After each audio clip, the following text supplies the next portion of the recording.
Hi friends, இன்றைக்கி ரோட்டோரமாக தள்ளுவண்டியில் இட்லி கடை வச்சுருப்பாங்க. அவங்க வைக்கிற மாதிரி கார சட்னி ரெடி ஆயிடுச்சு. அதுக்கு தேவையான பொருள் சின்ன வெங்காயம், வெள்ளைப்பூடு, வரமிளகாய், துணுண்டு புளி, தக்காளி. புளி உங்கள் ஆப்ஷன் தான், போடணுன்னா போட்டுக்கிடலாம், எல்லாம் வேண்டாம். நான் போட்டிருக்கேன் கொஞ்சமாக போட்டு எல்லாம். இப்போ ஃபஸ்ட்டு வெங்காயம், வெள்ளைப்பூடு, வரமிளகாய் எல்லாம் அரைச்சிட்டு வந்துடுவோம். வலுவல் நல்லா அரைச்சதுக்கப்புறமா தக்காளியும் போட்டு நல்லா பேஸ்ட் மாதிரி வலுவல்னு அரைச்சிடணும். அரைச்சாச்சு. இப்போ அரைச்சிட்டு ஒரு சட்டியை வச்சு எண்ணெயை ஊற்றி அதில் கடுகு, உளுந்தம் பருப்பு, கருவேப்பிலை போட்டு தாளித்து இப்போ நம்ம அரைச்சிட்டு வந்த பேஸ்ட்டையும் ஊற்றி நல்லா கழுவி தண்ணி ஊற்ற வேண்டாம். ஃபஸ்ட்டு இதை மட்டும் ஊற்றி கொதிக்க வச்சு கொஞ்சம் மூடி போட்டு மூடி வச்சிட்டோம்னா நல்லது, இல்லைன்னா ஃபுல்லாக தெரிச்சிரும். அது மாதிரி எடுத்து வச்சாச்சு. இப்போ எடுத்து தண்ணி தேவையான அளவு நமக்கு இது தண்ணியாக இருந்தால் தான் நல்லாயிருக்கும்.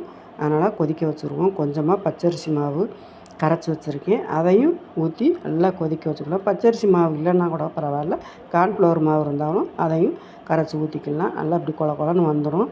இது இட்லி, தோசை எதுனாலும் சரி சூப்பராக இருக்கும். இந்த மாதிரி ஒரு நாளைக்கு ட்ரை பண்ணி பாருங்கள். தொடர்ந்து வீடியோ முடிஞ்சிருச்சு. வீடியோ பிடிச்சிருந்தா லைக் பண்ணுங்கள், ஷேர் பண்ணுங்கள், சப்ஸ்கிரைப் பண்ணுங்கள், கமெண்ட் பண்ணுங்கள். பாய்.